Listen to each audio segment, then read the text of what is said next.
Let's welcome back to MidPoint, former Navy SEAL, 8 years surviving in some of the most dangerous situations, and author of the book Battle on the Home Front, a Navy SEAL's mission to save the American dream, Carl Higbie.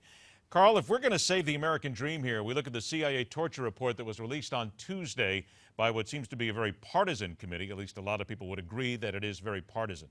If we're going to save that American dream, then, in your opinion, and those of you people that you know, do we need just to man up and understand what war really is sometimes and just understand people are going to die, but if we're going to have people coming after us and they're looking to kill us, we need to go after and do what it takes to defeat them? Absolutely. And like you said, people are going to die. I'd prefer it to be more of my enemy than me. So we have to understand that if we are unwilling to be as ruthless as our enemy, we've already lost the conflict. And that's what happened is we went into Iraq with no definitive goal. And then we just started puttering around. And when we bring these people back, the only way to get information from them is to aggressively interrogate them. We call that torture.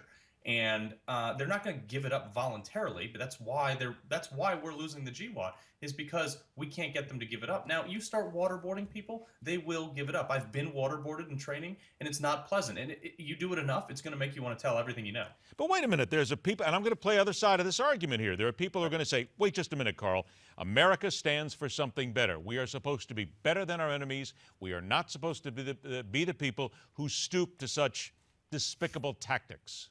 And I've heard that 1,000 times, Ed. And the problem is, I am better because, as an American, because I'm better trained, I fight better, and I have more to fight for because I believe in the mission.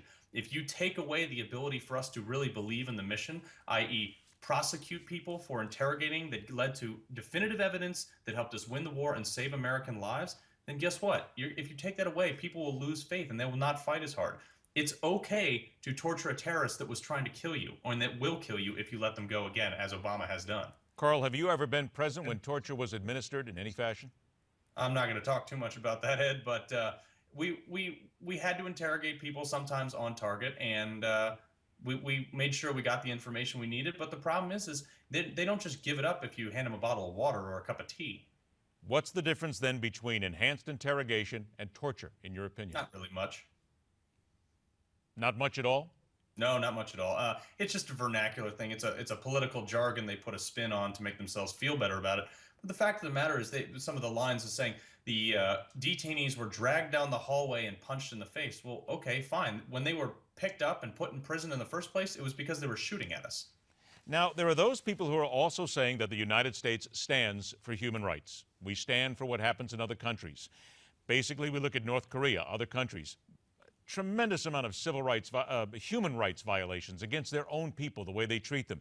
And now you have people who are saying, even the United Nations is now saying that they want to come after America, saying, you're just as bad as they are right now because you're basically doing the same thing. You need to be investigated just like the rest of the world.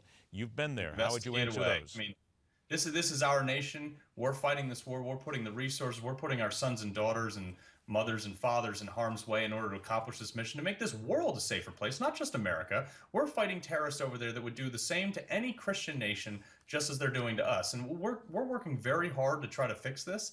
And if the United Nations wants to do that among trying to ban our guns or whatever it may be, then fine, let them come on over and check it out. But we should not stoop to that. We should say, we are going to fight this war on our terms. And that's the problem. That's what nobody would have said this about World War II.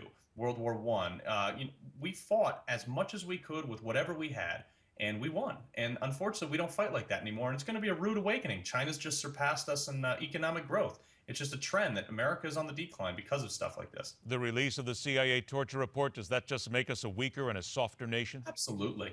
Absolutely, Ed. This release is just one more thing of the left chipping away at America's power and might. Why would they want to do that, Carl?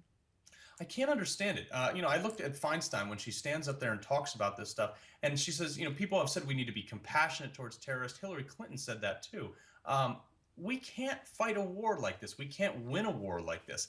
If they want to join that side, go over there. Guess what? They're going to chop their head off and put it in a shoebox and mail it home just as fast as they would anybody else, whether they pretend to understand their way or not. It's not a matter. It's not a matter of when or of if. It's a matter of when they get the ability to.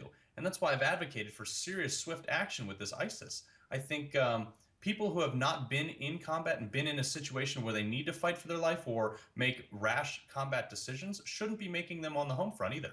All right, I want to remind everybody that your book, once again, is Battle on the Home Front, a Navy SEALs mission to save the American dream. You certainly have some very pointed comments, but then again, you have been there, Carl, and you know what it's like to be on the battlefield. And that perhaps is the one thing that Dianne Feinstein and the others are missing, that they have never been there and seen what it's like when you have to fight to save your life and those of the people around you. Carl, always a pleasure, my friend. Thanks so much for joining us.